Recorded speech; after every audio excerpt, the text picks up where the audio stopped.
Assalamualaikum warahmatullahi wabarakatuh. Perkenalkan, saya Nurisma Al-Zufri. Di sini saya akan memaparkan sebuah materi biologi kelas 10 mengenai fungi. Apa itu fungi? Fungi merupakan suatu organisme eukariotik yang dinding selnya sebagian besar tersusun atas selulosa dan kitin.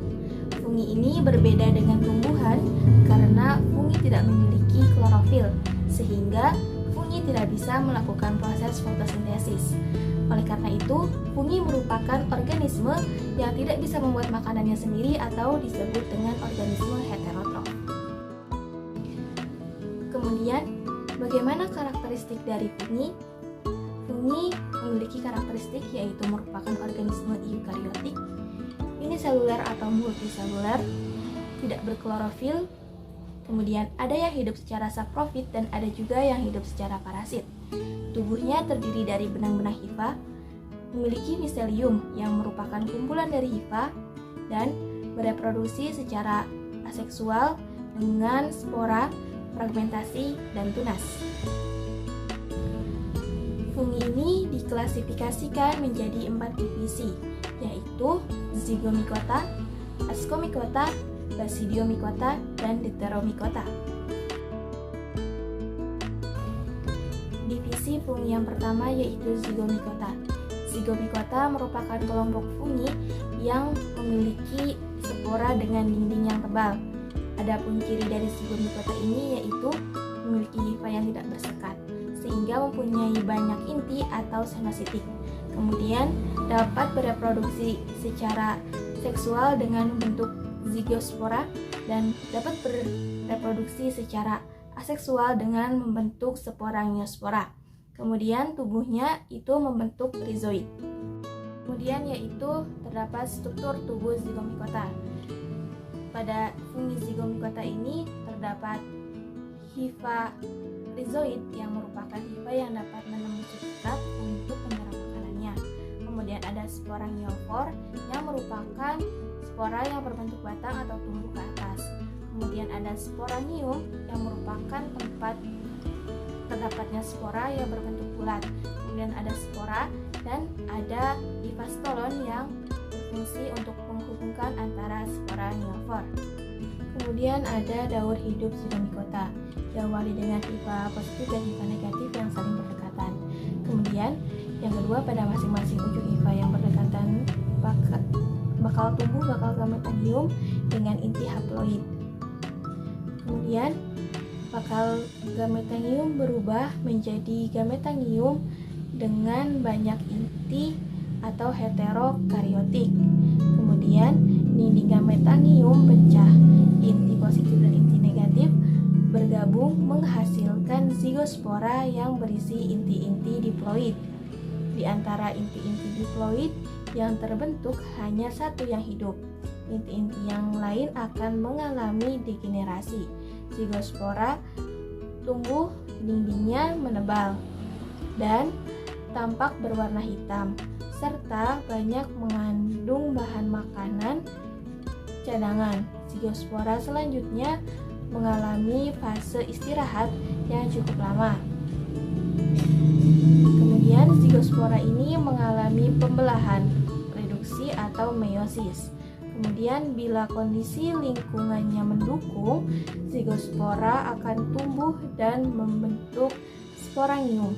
Inti haploid akan membelah secara mitosis menjadi inti-inti spora yang terdapat di dalam sporanium. Spora yang dihasilkan berupa spora positif dan spora negatif. Kemudian sporanium yang telah masak, dindingnya pecah dan spora tersebar keluar. Kemudian spora yang jatuh pada substrat yang sesuai akan tumbuh menjadi hifa atau miselium. Spora positif tumbuh menjadi hifa atau miselium positif dan spora negatif tumbuh menjadi hifa negatif. Setiap hifa atau miselium dapat berkembang biak secara aseksual dengan membentuk sporanium pada setiap ujung hifanya.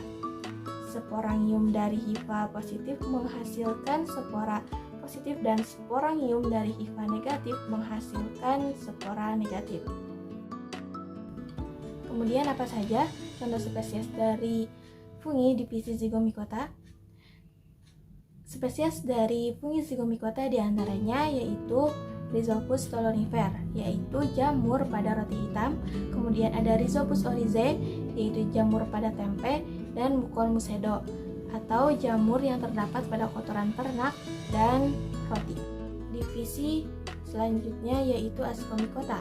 Ascomycota ini merupakan kelompok fungi terbesar yang termasuk ke dalam subkingdom Icaria atau fungi tingkat tinggi. Penamaan Ascomycota ini berasal dari kata ascus yang berarti kantong. Hal itu karena fungi kelompok ini dapat menghasilkan tubuh buah yang berbentuk seperti kantung. Kemudian terdapat daur hidup Ascomycota.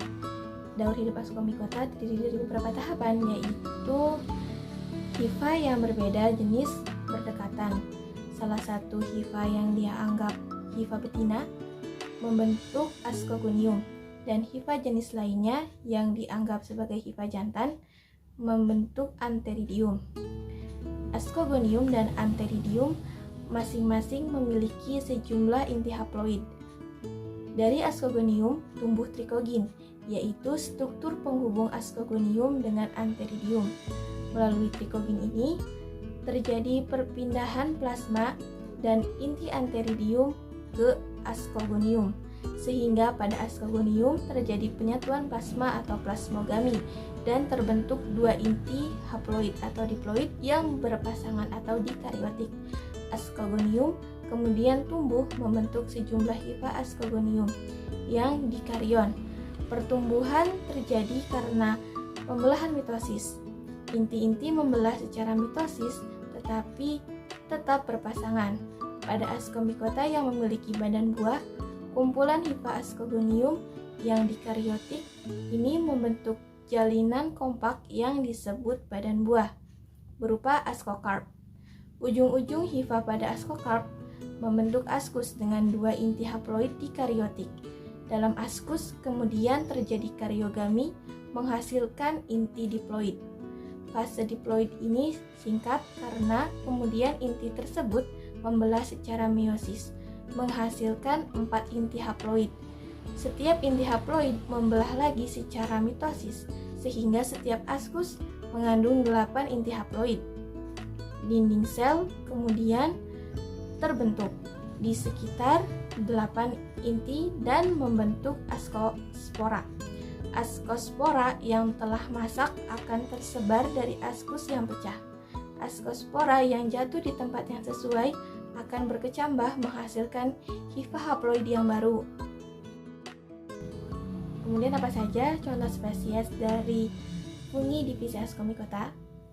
Nah, contoh spesies dari fungi divisi Ascomycota yaitu fungi pada oncom atau Neurospora crassa, Penicillium notatum, dan fungi dari spesies Aspergillus.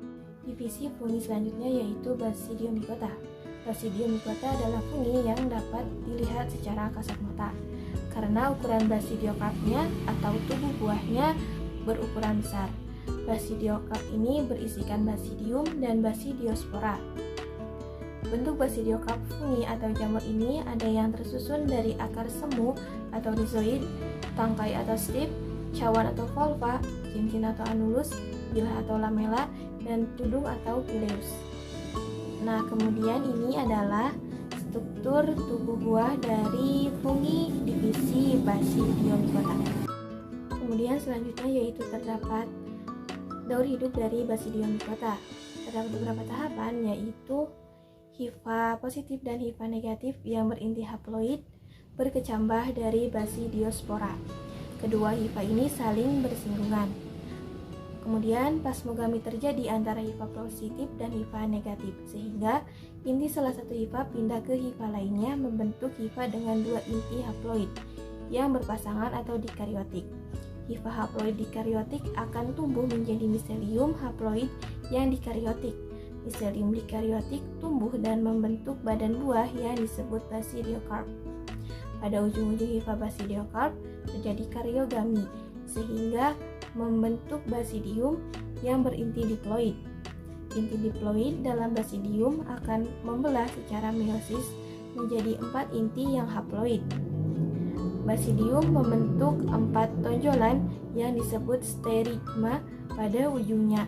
1 inti haploid pada basidium kemudian masuk ke dalam salah satu sterigma dan berkembang menjadi basidiospora. Jika basidiospora ini terlepas dari basidium dan jatuh pada tempat yang sesuai, akan tumbuh menjadi hifa yang haploid. Kemudian, ada apa saja sih spesies yang termasuk ke dalam fungi divisi Basidium micota ini?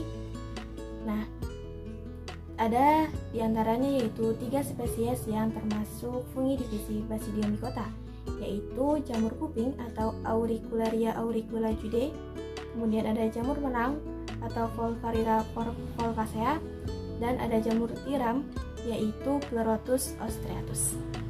Kemudian divisi fungi yang terakhir yaitu Deuteromycota atau jamur tak sempurna, adalah jamur yang belum diketahui cara reproduksi seksualnya. Deuteromycota reproduksi secara seksual dengan spora vegetatif. Deuteromycota ini disebut juga sebagai fungi imperfecti atau jamur tidak sempurna.